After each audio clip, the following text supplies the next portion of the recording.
ما جو كده ولا أصلا كنا بغنت إلا نيم بالله وغنوارني أقدر أقطعهم بلوتنا اللي ميمي جروب جميل دعوة سرهم كرندي أغني أقول لي عنه إن شاء الله والله الله كنا بيسوتوا خيري والله كنا أودان كي تاعي كنا الله كنا خيري وكنا جراه اللي الله كنا أنيودان غني جيلي أنت يودان نغاسي iyo kem palle lasimana ona munda o akhin gelaraga ari aya nuski kharno daga no qur'an de aga hamid ala santur ona enjo batken inshallah allah ga nuratu akhira أعوذ بالله من الشيطان الرجيم بسم الله الرحمن الرحيم اقرأ باسم ربك الذي خلق خلق الإنسان من علق اقرأ وربك الأكرم الذي علم بالقلم علم الإنسان ما لم يعلم كلا إن الإنسان ليطغى أن رآه استغنى إن إلى ربك الرجعى أرأيت الذي ينهى عبدا إذا صلى أرأيت إن كان على الهدى أو أمر بالتقوى أرأيت إن كذب وتولى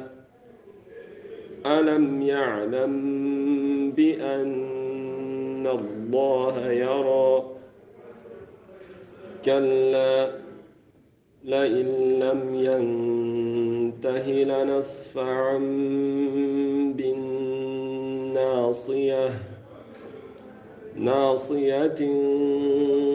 كاذبة خاطئة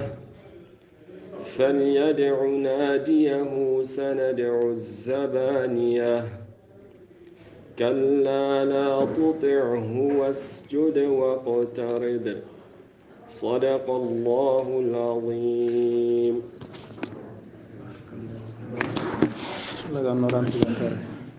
إن شاء الله ولا كنا ولا نجعل الله كنا داخل تجا خير يا كم بالله أغرسيارو أو بريزدا واديكا من بيرنا إن شاء الله هذا نكتسي غنى تروي إن شاء الله السلام عليكم ورحمة الله وبركاته مارم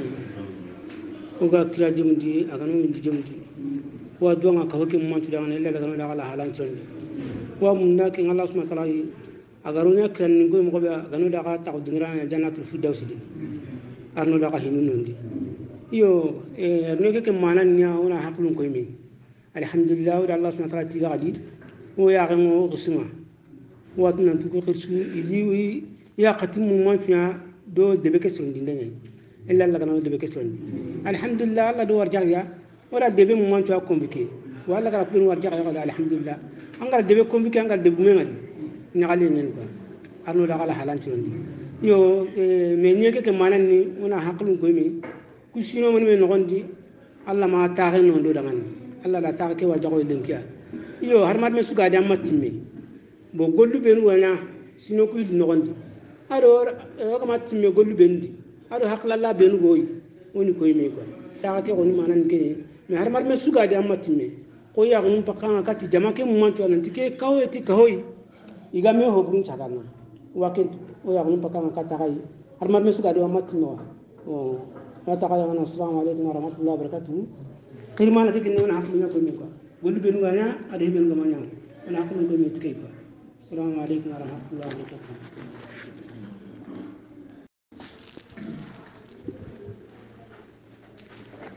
وعليكم السلام ورحمة الله وبركاته. أيوة هذا غير سنتين كهذا بريزدا غير جماعة ماما غير جماعة نواري. أيوة يعني بسم الله والله يعني الله كان ولا تبغى خيري. يو كم بالله إن شاء الله خم أغاي ميلو كاتم غوبي جروب كمالي دعوة بروكي غولانو يعني غولانو أني دبك دعاني donc ken sababu dangani debenda durote be nyangi kiti kahumen dabari na idema yo ewa kasi be ga kiniya yo gasi ke ahake ado agaro kebedi ado ewa natija be ga resultat be ga kite yo kita warni awa digamen kino wa khen kai ndasima sheikh koleni wala donc ana atampanche go kino inshallah ona terge kat assalamu alaikum. السلام عليكم ورحمة الله وبركاته. والله سبحانه وتعالى تيجنا أكمل بيروكهم من كجماعة كورين ونوان من الله كنا يودا من كيرنا أولو سان يودا من نقولي يو كمبرنا هم بيجا جونكو كاتينكي يو كني قالسون غبكا على حالة بيدي يو هادو نمبر بيجا قالسون بغاني ado iga bugu sino be no wonni ado sine su nomburu haqqe yo himme ga ko qalsin totalin jatenga ken arni sage ka to arna halle inshallah wala o autu istrakatu gemeli dawa vero yo qalsinu ko abakana ndaga nyangale hala no sikki jadedi o kuga himme be aga saheno o magayre yo ken yabakana ndaga nyangale hala no sikidi yo nyangale hala hana ngakeni istarakatu gemme ago gemme ka honda masko mantendi berta bega baka gemmeli dawa ka homu maju ka mantenga yo khomi o gara ngare kharlanu ngam gobe o ga katni na demande katna atnya kharla ke yuro ela ganyana no ngani al hala bedi yo kembre ngaken ka ho daraga nan ka huma me yo na haqe go tagundi nanti qaso sugari o benu sine sugari o benu ga france ta rendire yo nanti 20 euro na ken kutuna wara kun kama hoho ga gemme ke anu gonda anga ka hoke no gonyedi angen ta gundenga tay nanti sine sugari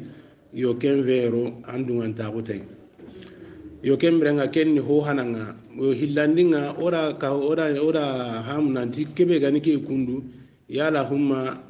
o gana to na nya 20 euro ke yala suwa brani dome ma sunta brani dome kube no ga brani ni kula wai na hore kino jewoy di kanne magaba o dani kenna alam bunte no honne yo o danya ka hotana dabari na nya ko participation volonté nga himbenu ga volonté na haqqe go duran kutu yo o france ma re ga haqqe be duran kutu nanti himbe ga munda na loti kenga yo kenni qaso sine sugadi 150 euros sine sugari 150 euros yo me ke 150 euros soronga kitene himbe no ga daga na kamma soronga wa kitene himbe no ga yankana wure kembrenga allah subhanahu wa ta'ala kana himbe warjaganya kebe ara garanci nya kebe kembrenga wonta ballahu hoy yo ken ni qarsi mbugu mo hillandinga yo bugu mo sikandi ken ya yo ke lahidu be ga ni ke kundu malahidu tu 5 ke no go sino karagoda kenya ko indi istarakatu gemeli dawa ke halle mo 20 euro ke halle sino ku karagi himbe ga lahidu mutu sino ku karagi no gondi sine sugari ngake kinni lahidu nga yo asikandi kenya himbe make durangutu mo gemeli dawa ke ngallege anga no ni tanga kendi kenya tabaratu himbe ga ni volonté nga personnellement ni me bane ndake kini rimma lahidu durangutu na di sine sugari ndake hakke duranya kini kella hidu mawti qalla gana kebe nyingar jage ngalla gana kebe nyincenga ngaki kinna gai kembre nga soronga tene ken kano ondi iga hokini ahu mundengani bo kembre nga kenni bugu mo stikandinga yo bugu mo nugu kebe gani vero ke yo nombre hakke be ga participer ken no gondi nanti ga bugani kenni 256 personnes kenni groupe hanan kallenga yo groupe hillandi yago gemel dawana groupe no hillay groupe hillandi nga yo kenni tanyere ado bane tanyere do sere bane groupe hanan ni kamo hilli ado tankarage ado sorotumi kembrenga ku groupe no gondi 2020 wa sene kenya kamana la warakati 2021 ke ku sino hilli no gondi kwa yo kemre nga himbe ga participer angara igara himbe be serebe gari kallem bagandi ku soro njatu no gondi ago tankarage aro soro segi yo kunyanda 20 ke bagandi 2020 kalle ke no gondi tankarage aro soro segi yo himbe ga to agama bagandi kenni kamu hilli ado tandume do soro kabi yo 2020 no gondi yo kunyama bagandi yo himbe ga ni 2021 kallenga yo ke jama be ga ni ke kundu himbe gara abagandi kenni tankarage sere kenni 2021 kallenga tankarage sere kunda bagandi yo himbe ga to igama bagandi yo kunni kamu hilli aro tankabe sere kunyama bagandi o gana giriere nga warni kati volonté 5 ans himbe no ga participer na lahidu mutu nanti 5 ans ke no gondi yo ngaki haqqe hulani kinni yo ke kun ka manteni 2019 odaga halle honen nan daga ke mutu 2019 sinenga soro man men participer ken no gondi tandume ado soro tummi kunya participer na lahidu mutu nanti sine sugadi ngaki haqqe bagandini alla gana no wenyi ndangani kembrenga soro benu gari halle bagandi ken no gondi na timmanten kini kembrenga ken ni tannagate ado soro segi yo kunda ila hiduke timmanten cu bagandi yo soro benu gara avance kini ano gondi igara hokina akutenga to igama atimandi holo kunni soro nagati yo soro haqqe be ga to igama ila hiduke igama bagandi yo alla gana no nyango di dangani kenni soro tammi ado nagato kenni 2019 galle yo kemere warna kati 2020 gallenga yo so tandume aro soro karagi kunya participer ken no gonde adani ke 2019 goti tandume ro soro tumi yo me sere kite na ko ni nanti ike da ko me ike mati sino ku karagi su ko mi yake la idun kin no me ha mu mbala ko kito da na kendi ya ti sina bane ke no gada ay retire baka yo 2020 galle kedi yo sasa nya tandume aro soro karagi participant no nanti iwa bagandini yo serebe gara bagandi 2020 ke no gondi tampille aro soro segi kundi galenti mantem bagandi igara lahidu beko yo soro hilli yo kunda avance bagandi yo ga imakatna akutenti mandi holo alla gana no nyude ngana timandeni yo sere hakke be gano ngani kunga makatna hukini holo yo kenni tanjike aro soro karagi 2021 no gondi ikum makatna igalen jo pay mi holo alla gana no wenya atimandeni kembere ngo warni 2021 kallenga gani tandume kero soro karge ani participanga yo sere hakke be gara bagani kenni tampille aro soro siki kundi gallen timmante bagandi yo ago avance makini kenken kono no ni sere sultano hibe gara avance kini 2020 kedi yo sere be ga togo igami gallen bagandi yo igara lahidu gewtu kenni tannagate aro soro hilli yo kenni participation bo ko gara ko 2005 ke no gondi 5 ke no gondi nan dibe no gati abgandini yo kunni ku sino njato kallenye o gana girere nga warni kati lagarenga kengani tabarraatuna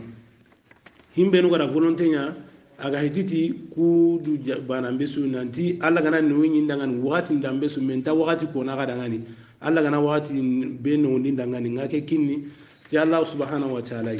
kembre nga ho gara ho bagandi ken wonde asuni Allah subhanahu wa ta'ala be su xale nyini kane angaro tingane be ado kala sebe Allah gana kala sisiru nyo dangani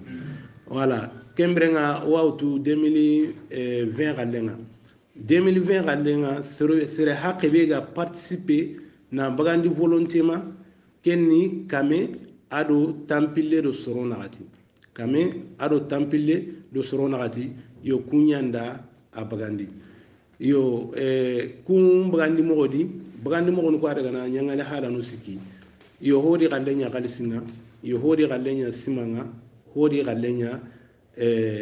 kochenga yo hodi gallenya na bursigin tenga purkena de golsagano de matigenga wala sero benu gara sere haqqe be gara simam bagandi kenni sere haqqe be gara foyim bagandi siman kalle ko moda nomburu haqqe ko na nduta mais sima soro segi kunga ke nomburu haqqe ke nga tampille ke do e kamendo tampille no soro nagatidi soro segi kunga no ngani himbe no gari gallenya sima ke ada gana tonu nagati aro botonu hilli jate awada gana kenga yo kenya himbe sahante ngaru kato na ngire har karabanga karsara ke simakini kembere ngoga sahana odu magayra daga katiton aro botono hilli yo kum participer ti simanga 2020 ke no gondi na kembagandi kembere nga himbe gani kochenga yo sere bane da voyage nu tumikino kochenga kengani kompo mbirnde nga ida barni na demande nya tikenga yo himbe ga ko sere bane kendo demati jagampadenga kibe gani golisa gano nyige en khibarenga aro o demati kenga kenni 2020 kallenga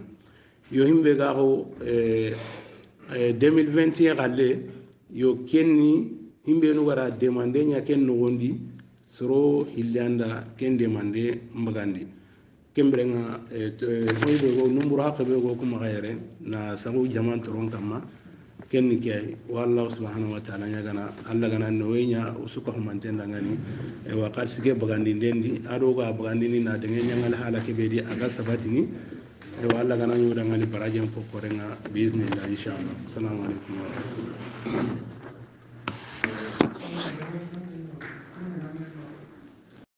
وعليكم السلام ورحمة الله وبركاته شيخ ولي الله كانوا دانتو خير ولكن نجي بالنا سما ويرني كتا كيسي قوم نقول يعلمون يا خدي وبيغاني وبيغارو كيسي دارو وبيغابو اسمع الشيخ حميد الحسن واغي الشيخ حميد الحسن كان يعني هتم بانشن كينو هكين كما ان شاء الله ايوه شكرا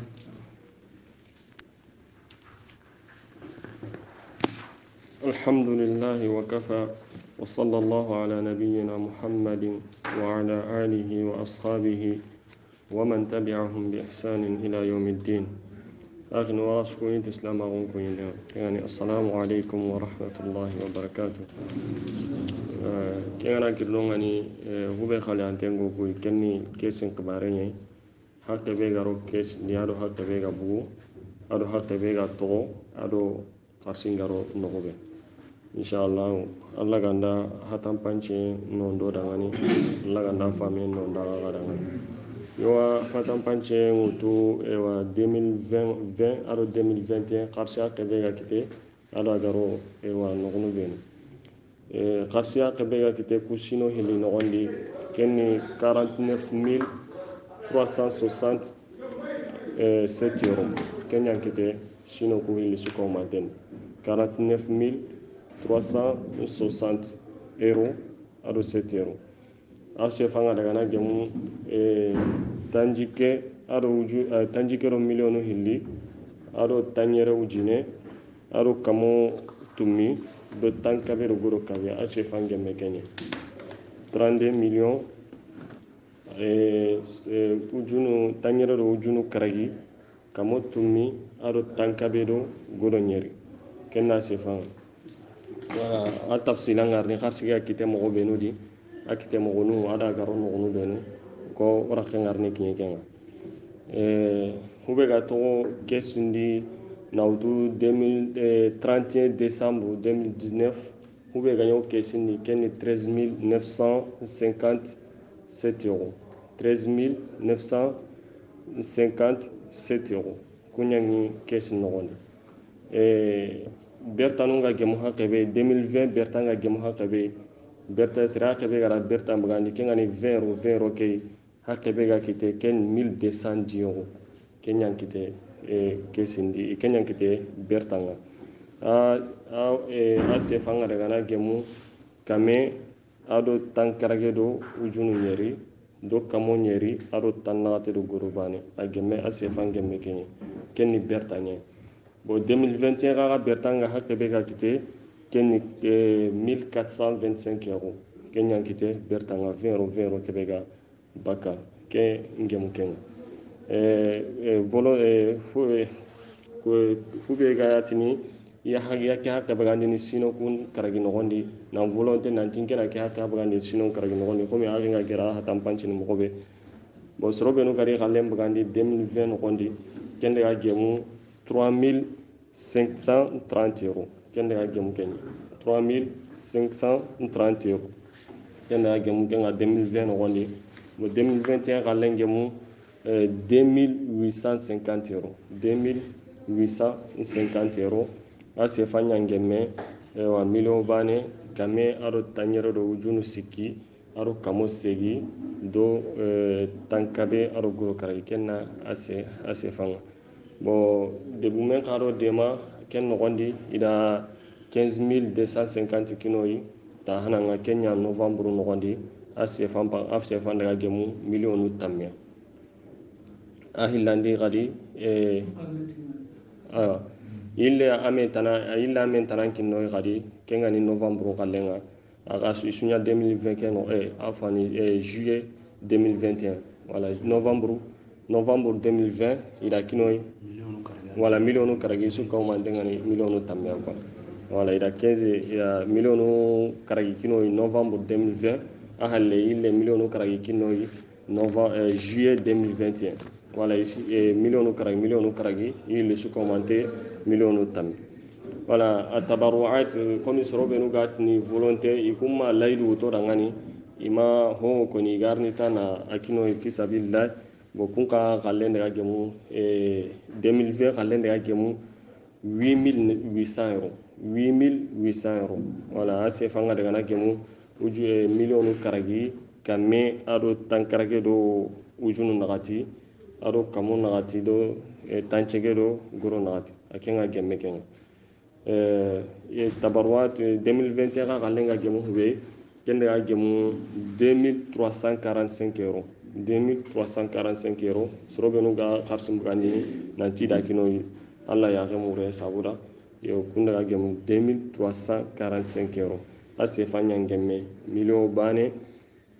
ado kamera ujunu nyeri do kamo tumi ado tanagate do goro nagati kene kharsibe ga kite wa sino ko hili nogondi ogati aha kenga gemme 49367 euros voilà kenna ga kite mo be asuka o manten kite mo on pay kiya bo hube no ga bu kesindi warni ken koni wa jamanna ken kana mo hube ga bu kesindi 2020 aro 2021 nogondi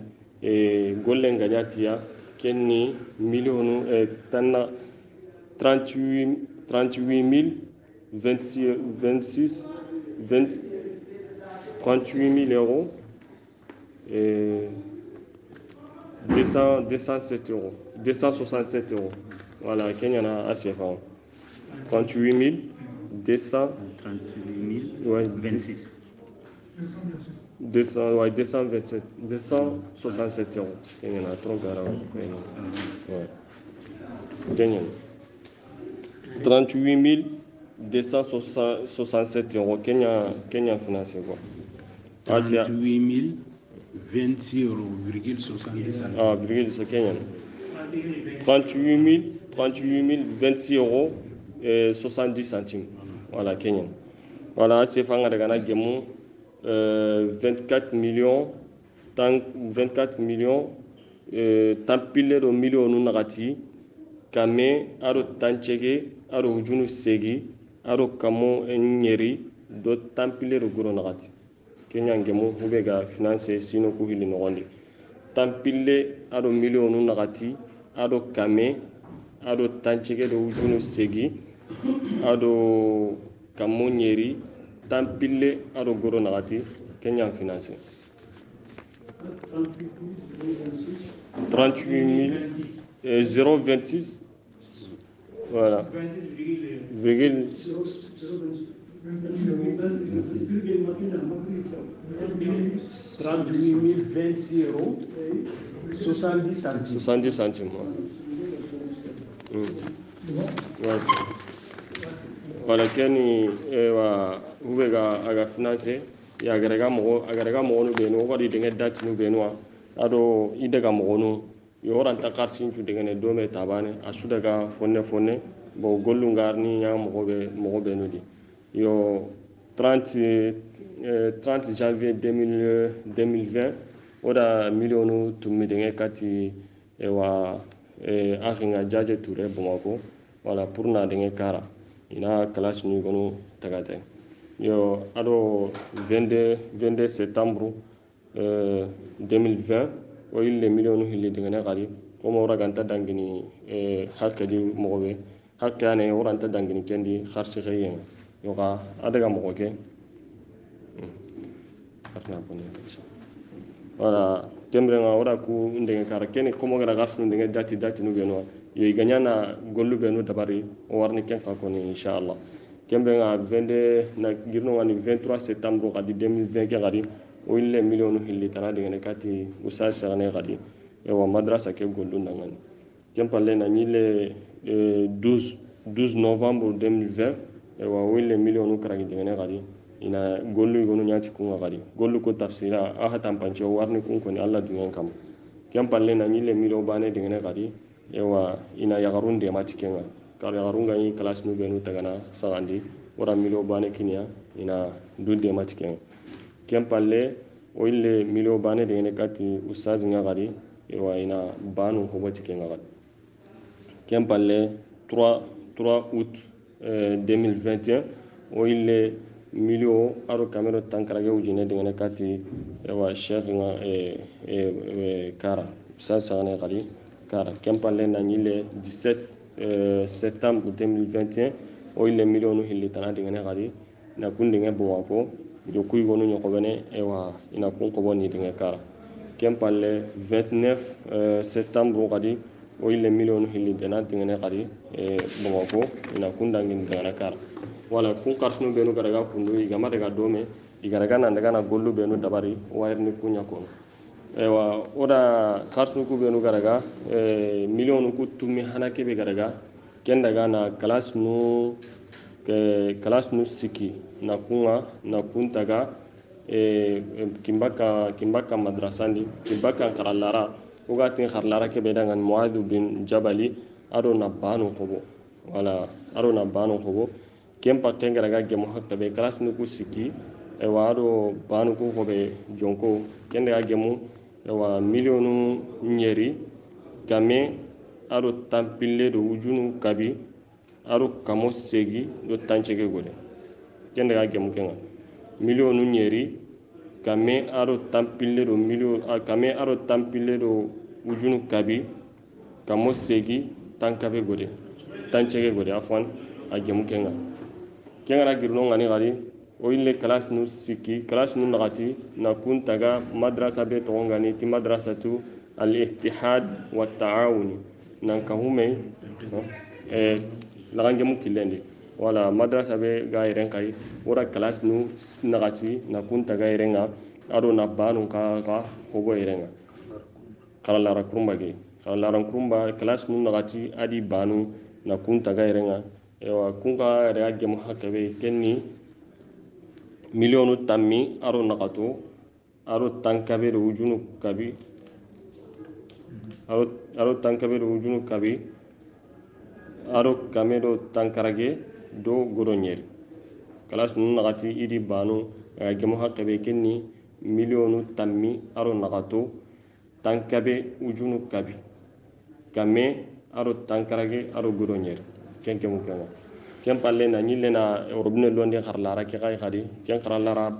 madrasa atul muhammadiya ugat madrasa bela madrasatu al muhammadiya ken ngani saka ke kharlara nga ora class nu gonu timmande renga class nu gonu tagande iniga manke aro no kunu gonu nya khawana chiro renga kunka ga karsi pakke daga gemu milionu hilli tanchege ado tanchege do wududu nyeri do kamo kabi wala milionu hilli tanchege do wujunu nyeri aro kamo kabi kenda gemu kenga ni kharlara bega sagandi na kharlara kase wala na ewa class nu gonu surondi yarenga kenda gemu kenga ado gati ora milio be dingena yagarun kharlara kana dema kemre akana girno ngani o yille orobine nga na kellondi kharlara kurumba kiya kharlara kurumba kebe ogara class nu nagati tagano ngani idi banu kengani kantanna karlaranga ora orobne wala yagare gwanda kellondi afanu kempe to kwa yagare nyanda kellondi ara kellondi timani me kamero tampille aro kamo karagi kamero tampille ujine aro kamo karagi gore ewa orobne ke daga gemu kenye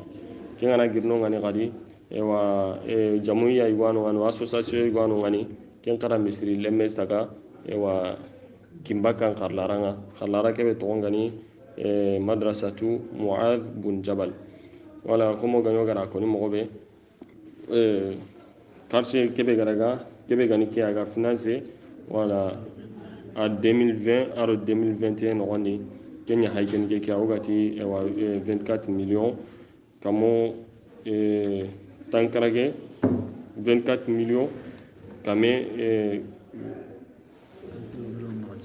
tampilo do millions nagati ara kame do ujunu tummi do ujunu tamiro tummi kame ara ujunu tamiro tumu aro kamo kabi do tanjike do guronyere ona ile sagenadi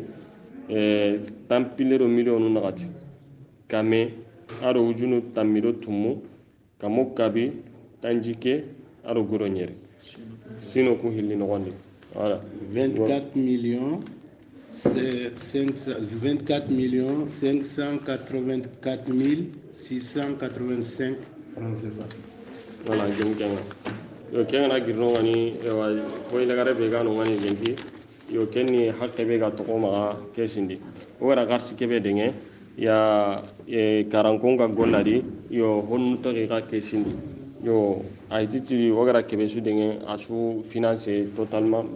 wala fonna ikesindi no bo aro hakke be ga to ko kesindi ere yo hayrni kenya koni lenke sasana digame nyamati kenga yo kesin no gondi na to gara karsi be xey karsi ke daga fo a daga ndi fo ado karsi ngo ma banki ngay rona tukana wala sino ko fili no gondi aga ga daga gemu 561 euro 561 euro ken karsi oga feren karsi kayni ferenga ado banki ke mi ona tukana tengani mali banki be ga dore wala aga feren daga gemu kenga lenki kota ke hube ga to ko kesini amina lenki kota nga hube go kesini no gondi kenni 11 334 euros 11 334 euros kenyano o kesindi ewa asefa nga gemme millionu nyeri ado tanchikero ujunu tummi ado kamo kabi tampille ado gorosiki kenga o kesindi lenki ewa hoga kebe go kesindi ay gona banki nyai ya ay go o kitendi wala hube go kitendi kenni 1450 euros kenya no kitendi ewa hube ga ewa wala bankinga kenni 9884 euros kenga banki no woni inshallah Allah gando gemde sawabanga kiani ewa kharsin mpon ndigamenga wala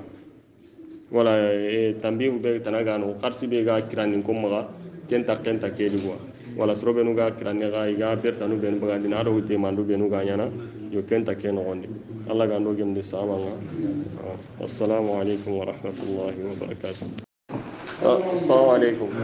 yo debugu ni garo o demati kame bayo wala ya kame ba wala lemnu ga tawnu ba be ina qara yo banga yo demati debu yawo debugu mun demati kenga inshallah Allah ga ndo di tugay non non di ko khairin